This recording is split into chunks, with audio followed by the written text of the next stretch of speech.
बिस्मिल्लाहिर्रहमानिर्रहीम। अस्सलाम वालेकुम दोस्तों, मैं हूँ वसीम इरशाद वड़ैच। दोस्तों, आज की वीडियो में मैं आपको बताऊंगा कि बायोफ्लॉक फिश फार्म में कौन-कौन सी मछली आप पाल सकते हैं और कौन सी पाकिस्तान में सबसे ज़्यादा कामयाब मछली है। इसके बारे में बात करेंगे और इस बारे में भी बात करेंगे कि इस साल जिन्होंने अभी तक मछली नहीं डाली, जिनको बच्चा नहीं मिला, वो फार्मर या जिन्होंने खुद बड़ा बच्चा लेकर नहीं डाला और अब जब उनको मई में या अभी 15-20 दिन बाद, मई ज़ाहिर बात है आ जाना है, मई में वो मछली डालेंगे, तो क्या वो इस सीज़न में तैयार हो जाएगी? मैं क्या करूँगा अपने फार्मों में? ये सारी बातें करेंगे। तो बिस्मिल्लाह करते हैं।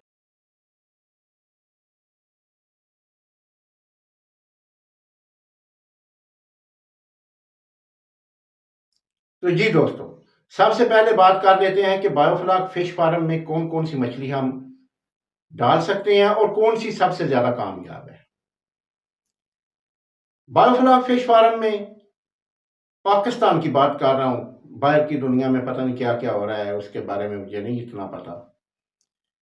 मैं तो अपने तजर्बे की रोशनी में और अपने फार्मर हज़रात की तजर्बे की रोशनी में आपसे बात करूँगा।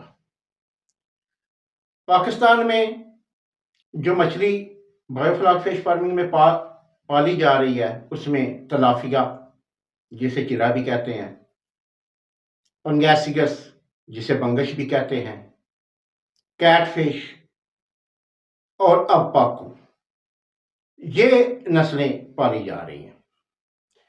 अब बात हमने ये करनी है कि इनमें से कौन सी मछली कितनी कामयाब है और कौन सी कितनी नाकाम है।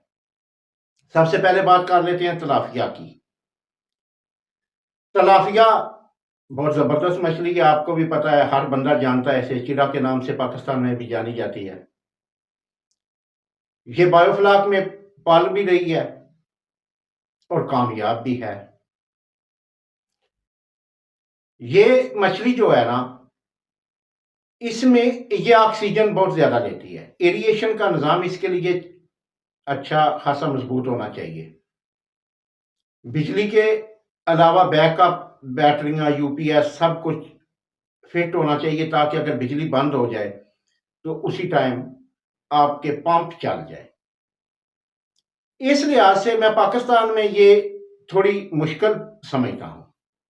दूसरी एक और वजह भी है कि इसके सीड में भी प्रॉब्लम आ रही है।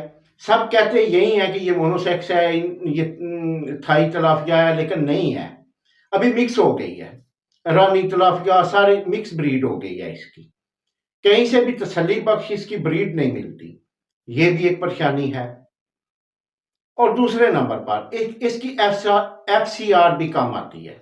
अगर ये फीड 1 केजी खाती है ना, तो तकरीबन 800 ग्राम वजन देगी और हम बड़ी मेहनत करके भी ना इसको 50 लीटर पानी पर मछली देकर, बायोफ्लॉक की बात कर रहा हूँ। अब इसको मिक्स ना कीजिएगा कि जो लोग ओपन पाउंड या केज फार्मिंग में कर रहे हैं वो कहेंगे हम तो किलो 1.5 की भी कर देते हैं। मैं बायोफ्लॉक फिश फार्मिंग में जो पाल रही है उसकी बात कर रहा हूँ।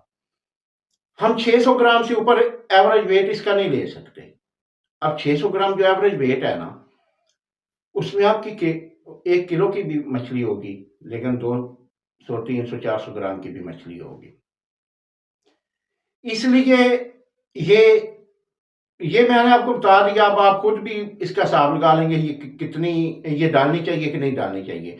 अगर मुझसे पूछें तो मैं इसके हक में नहीं हूँ। अगर तो हमें ब्रीड अच्छा मिल जाए, हर चीज़ फिट हो, बिजली की लोड शेडिंग की टेंशन ना हो, सब कुछ, फिर तो ठीक है। लेकिन जैसे आपको पता है हमारे मुल्क में बिजली के हालात, तो हम इसको नहीं पाल सकते, सही तरीके से नहीं पाल सकते। इससे प्रॉफिट उस हिसाब से नहीं ले सकते। दूसरे नंबर पर आ जाती है कैटफिश।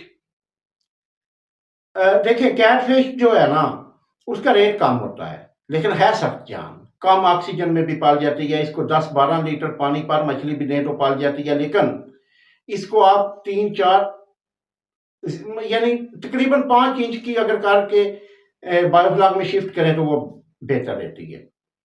उसकी कुछ वजूहात हैं, अगर सारी वजूहात बयान करनी शुरू कर दूंगा तो वीडियो बहुत लंबी हो जाएगी। उस पर एक कैटफिश पर और हर मछली पर अलग-अलग वीडियो भी बनाऊंगा। इसको वही इसमें से प्रॉफिट हासिल कर सकते हैं जो इसको मुर्गी ये पोल्ट्री की अंतरियां वगैरह कीमा करके डाल सकते हैं, मोर्टेलिटी डाल सकते हैं। अगर हम फीड पर कहें तो ये प्रॉफिट नहीं देती, क्योंकि इसका रेट थोड़ा कम होता है, 350-400 के लगभग होता है। तो फिर अगर हम कमर्शियल फीड पर इससे प्रॉफिट हासिल नहीं कर सकते, इसलिए ये भी इसके भी मैं हक में नहीं हूँ। अब आ जाते हैं जी पाकू, जो कि नई मछली आई है। पाकू भी बहुत ज्यादा ऑक्सीजन लेती है। मेरी आप पिछली वीडियो निकाल कर देख ले, मैंने ये बात आपको बताई हुई है कि मैं तजर्बा कर रहा हूं, तो इंशाल्लाह जो मुझे इस तजर्बे से हासिल हुआ आपको बताऊंगा। अब ये मैं अपने तजर्बे की बना पर और बहुत सारे दोस्त हैं, बहुत सारे फार्मर दोस्त हैं, उनके तजर्बे की बना पर ये बात आपसे कर रहा हूं कि ये जब ये ऑक्सीजन बहुत ज्यादा लेती है तो हम वो मछली पालेंगे जो बिल्कुल ईजी पाल सकती है। अब आती है पंगैसियस की तरफ। देखें, पंगैसियस जो है ना, इसको 50 लीटर पानी दें और किलो सवा किलो एवरेज करती है। जो खिलाएं वो आउटपुट भी देती है। एफसीआर बहुत जबरदस्त है। मैं किस नतीजे पर पहुंचा हूं? मैं इस नतीजे पर पहुंचा हूं कि हमें बायोफ्लॉक फिश फार्मिंग में पंगैसियस यानी बंगश पर काम करना चाहिए। हमें ज्यादा परेशानियां नहीं लेनी चाहिए कि वो मछली डालें वो डालें। देखें, जो मछली हम इजी पाल सकते हैं, अगर बिजली बंद हो जाती है 1-2 घंटा, इसको टेंशन नहीं है, एफसीआर अच्छी आती है और खाने में भी लजीज है। जारी बात है, खाने में भी लजीज है। अब इसकी मार्केट भी बन गई है, केपीके में बहुत ज्यादा मार्केट बन गई है। इसलिए देखें, मैं इस नतीजे पर पहुंचा हूं और बहुत सारे फार्मर इस नतीजे पर पहुंचे हैं कि हमें पंगैसियस डालनी चाहिए, हमें इधर उधर के और तजर्बे नहीं करने चाहिए। ठीक है, अगर हमने प्रॉफिट लेना है, अगर हमने बायोफ्लॉक फिश फार्मिंग को कामयाब करना है तो हमें पंगैसियस डालनी चाहिए। ठीक है, अगर कैटफिश को हम उसका वो खाने वाला जो मैं उनको बार बार मैं वीडियो में उसका जिक्र नहीं करूंगा, आप मुहैया कर सकते हैं तो ठीक है, वेल एंड गुड। अभी आते हैं कि अभी जो हमें बच्चा मई में मिलेगा, क्या इस सीजन में 2026 में तैयार हो जाएगा? ये देखें, ये तो अब कोशिश है। पहले आज तक मैंने तो मई में डालकर हार्वेस्ट नहीं किया, लेकिन कर रहे हैं। अभी हमने अपने वो दूसरे गुजरात वाले फार्म के लिए भी बच्चा बुक कराया हुआ है, इधर लिया वाले के लिए भी कराया हुआ है, और भी बहुत सारे दोस्त हैं जिन्होंने मई में लेना है। क्या करेंगे हम? अभी मिसाल के तौर पर मेरी कैपेसिटी है 5 लाख मछली की, मैं करूंगा 10,000 बच्चा डाल दूंगा। 1 महीने बाद उसकी ग्रेडिंग करेंगे, उसमें से जो शूटर निकलेंगे, चाहे 2,000 निकले, चाहे 3,000 निकले, चाहे 1,500 निकले, उसको प्रोडक्शन के लिए शिफ्ट कर देंगे और दूसरे को अगले साल के लिए छोड़ देंगे। अगले साल क्या होगा कि मार्च में वो अच्छा खासा साइल भी कर गए होंगे, वजन भी कर गए होंगे, तो उनको सारे टैंकों में शिफ्ट करेंगे और इंशाल्लाह ताला अगस्त सितंबर तक हमारी मछली वो तैयार हो जाएगी। फिर अगस्त सितंबर में नया बच्चा डाल लेंगे, इस तरह करेंगे। ठीक है, और ये जैसे जैसे होगा, जैसे जैसे करेंगे, इंशाल्लाह ताला आपसे शेयर करूंगा। बाकी आप दोस्तों से एक बात करनी थी कि मैंने काफ़ी दिनों के बाद मैं आज वीडियो बना रहा हूँ, तो उसके लिए अपनी फैमिली में एक प्रॉब्लम हो गई थी, तो उसके लिए माजरत ख़्वाह हूँ। तो इंशाल्लाह ताला रेगुलर अब वीडियो आया करेगी। ओके जी, दुआ में याद रखिएगा। ओके, खुदा हाफिज़।